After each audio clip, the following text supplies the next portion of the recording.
Europe 1. Vous écoutez Culture Média sur Europe 1, Thomas Hill avec Elisabeth Quint, notre invitée jusqu'à 10h, et la session de rattrapage de Jean-Luc Lemoyne. Mais oui, la session de rattrapage tous les jours, les petites pépites de la télévision. Et alors aujourd'hui, vous serez en présence d'Elisabeth Quint, hein, Jean-Luc. Attention. Oui, ça fout la pression. Hein. Ça a l'air, oui. Si, c'est terrible. Moi, dès que je me retrouve en face de quelqu'un d'Arte, j'ai l'impression que je vais passer pour un teubé. Ouais, c'est vrai. Et je vous assure, c'est un petit complexe d'infériorité. Parler allemand, ça va s'arranger. Mais pas tant que ça. Il a C'est pas les pour ça bases. que, face à quelqu'un d'Arte, je suis en complexe. Donc voilà. Ouais. C'est pour ça que ça me fait du bien de bosser avec vous, Thomas et Anissa. Avec vous, je me sens à ma place. Bien sûr. Effectivement. Alors Jean-Luc, aujourd'hui, vous vouliez revenir sur l'un des événements marquants du week-end. Oui, le début de la Coupe du Monde de rugby. Ah bah oui. France-Nouvelle-Zélande. 15,4 millions de téléspectateurs. Wow, j'aurais pas voulu être en face. J'y étais. Dommage. Donc vendredi, on était en direct du Stade de France avec Anne-Claire Coudray et Isabelle Iturburu pour la grande soirée d'ouverture. Et sur une moto, on avait Christophe Abel qui suivait le bus des Bleus, sans doute au cas où il se perdrait. Moi, j'avoue que voir un bus qui roule sur le périph', c'est ce que je préfère regarder à la télé. Je me dis, est-ce qu'il aura assez d'essence ? Tiens, il a pas mis son clignotant. Ouais. Non, mais c'est un vrai spectacle de télé, ça. Parce qu'en plus, il faut meubler. Donc, on a eu le droit à la place des joueurs dans le bus. Intéressant. Palpitant, quand même. Uni Antonio est tout à l'arrière de ce bus avec ses 147 kilos et son 1m97. Forcément, il avait le droit d'avoir un petit peu plus de place.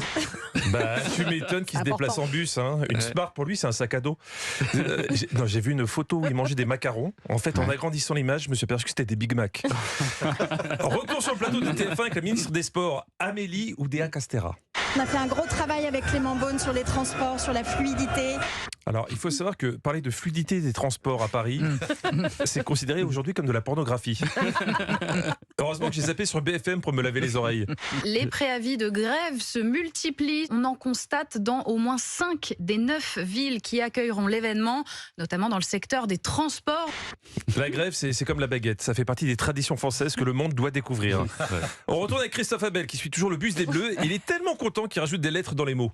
Il y a déjà beaucoup de ferveur autour de ce Stade de France. Eh oui, c'est vrai qu'avec cette charleur, on avait l'impression d'avoir de la fièvre. Hein, enfin, j'ai vérifié avec mon thermomètre.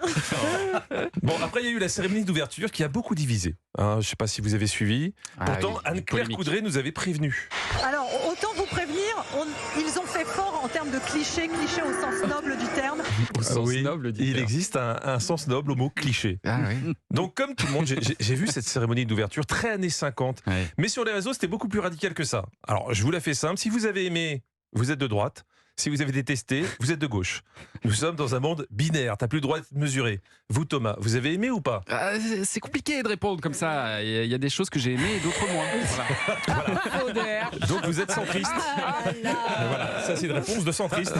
On est en 2023, Thomas. Ouais, le monde n'a c'est plus le temps vrai. d'attendre. Pour C'est l'algorithme, vous serez maintenant au centre. C'est quand même chaud, hein. Tu regardes Jean Dujardin se battre avec un homme poulet au Stade de France, et en fonction du plaisir que tu prends ou pas à voir ça, on te dit pour qui tu vas voter aux prochaines élections. On nous prend vraiment pour des crétins. Alors pour ceux qui ont trouvé l'imagerie un peu datée, je voudrais quand même les rassurer.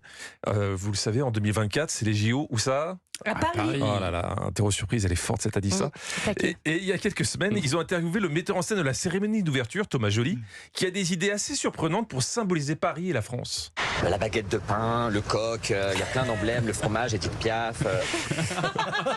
Il les a enfilés comme des perles. C'est ça. Et bonne nouvelle pour Libération, hein. Ils vont pouvoir prendre des RTT et faire un article en copier-coller. Moi, les cérémonies, c'est comme la Marseillaise. J'aime quand c'est simple. On reproche souvent à nos sportifs de ne pas chanter l'hymne. Là, les joueurs de l'équipe de France, ils ont eu du mérite à suivre ça.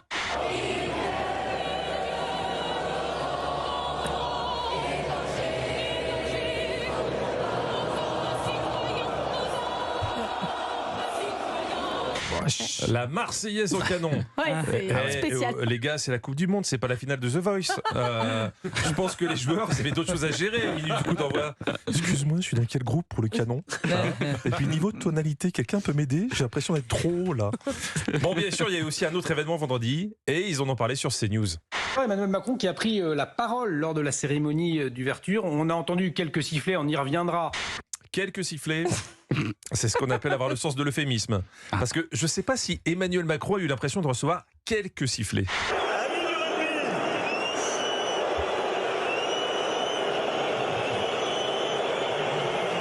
Pour nous tous, Ça doit être dur à vivre, un truc comme ça. Hein. Ah, Ça m'arriverait. Je pense que je traverse la rue pour trouver un nouveau métier, moi. Jean-Luc Lemoyne. Merci. Vous voulez que je m'en aille, c'est ça? Mais non, merci beaucoup Jean-Luc, c'était un bonheur comme chaque jour et on vous retrouve demain, hein. On en salive d'avance évidemment. Restez avec nous sur Europe 1. Culture Média continue avec notre invitée du jour jusqu'à 10h. Elisabeth Quint, présentatrice de 28 minutes, nous parle de cette nouvelle saison qui arrive. À tout de suite sur Europe 1. Culture Média sur Europe 1.